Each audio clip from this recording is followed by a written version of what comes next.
सरपंच संघटना जव्हार तालुका यांच्या वतीने जव्हार प्रांत कार्यालयासमोर सरपंच संघटनेच्या वतीने आमरण उपोषण सुरू आहे। ठक्कर बाप्पा योजनेअंतर्गत सरकारकडून निधी दिला जातो, तो निधी फक्त काही मोजक्या ग्रामपंचायतीलाच दिला जातो, असा आरोप सरपंच संघटनेने केला आहे। सरपंच संघटनेने आमरण उपोषणादरम्यान प्रत्येक ग्रामपंचायतीला योग्य तो निधी मिळावा अशी मागणी केली आहे। ठक्कर बाप्पा योजनेची कामे जव्हार प्रकल्पातील सर्व ग्रामपंचायतींना लोकसंख्येप्रमाणे वितरित करण्यात यावी यासाठी जव्हार तालुका सरपंच संघटनेकडून 29/12/2025 पासून आमरण उपोषणास सुरुवात झाली आहे।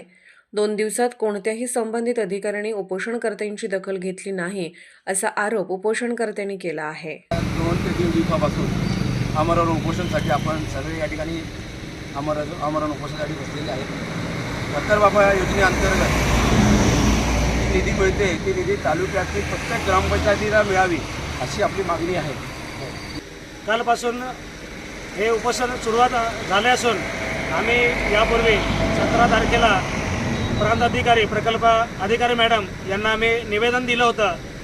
ॲक्च्युली त्यांनी या 10-15 दिवसाच्या कालावधीत हे निवेदन पालकमंत्री आणि कलेक्टर मॅडमला पाठवून कळवायला हवं होतं, परंतु तसं काही यांच्याकडून घडलं नाही।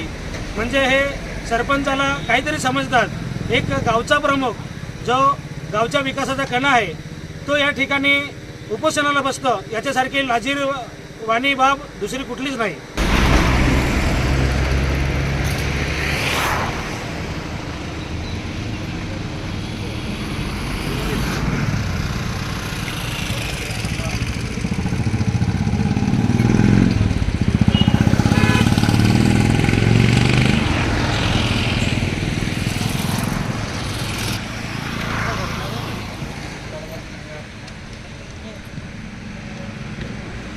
ठक्कर बाबा योजना आमच्या हक्काची,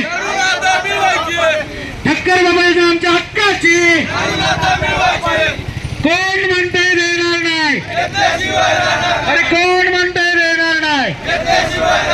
ठक्कर बाबा योजने निधी मिळवण्यासाठी लोकप्रतिनिधीची शिफारस बंद करा।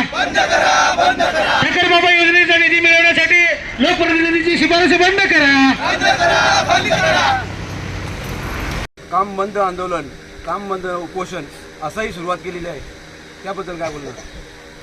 काल आम्ही दिवसभर व रात्रभर या ठिकाणी मुक्कामी सर्व सरपंच थांबलो, तरीसुद्धा प्रशासनाचा आमचा जो मुद्दा आहे तो लक्षात आलेला नाही।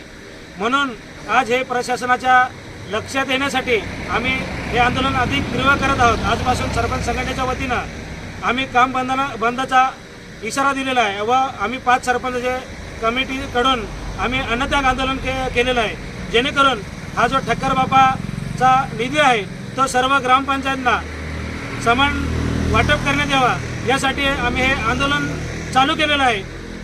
ठक्कर बाप्पा ही योजना आहे, ही ग्रामीण विकासाची गावच्या विकासाची ही गंगा आहे, परंतु गेल्या 5-6 वर्षापासून विकासापासून अनेक सरपंच अनेक ग्रामपंचायती वंचित राहिलेल्या आहेत। ही जी योजना आहे या योजनेमधून आम्ही आमच्या गावात स्मशानभूमी असेल, समाज मंदिर असेल, सार्वजनिक शौचालय असतील, पिण्याच्या पाण्याच्या सुविधा असतील, गलीबोळ रस्ते असतील, यासारखी मोठी जी कामं आहेत जी आमच्या ग्रामपंचायतच्या निधीतून होऊ शकणार नाही, अशी कामं आम्ही या प्रकल्पाच्या ठक्कर बाप्पा योजनेतून आम्ही करत असतोय। परंतु गेल्या 3-4 वर्षापासून एका विशिष्ट ग्रामपंचायतीलाच हा निधी दिला जातो, त्यामुळे बऱ्याचशा ग्रामपंचायती या विकासापासून दूर राहिलेल्या आहेत। ग्रामपंचायतला जो निधी येतो तो तुटपुंज निधी येतो। लोकसंख्येच्या प्रमाणात 10 पाड्या असतील तर लोकसंख्येच्या प्रमाणात 8 लाख 9 लाख, त्याच्यामध्ये पण 4 विभागात विभागणी होते ते 8 लाखाची।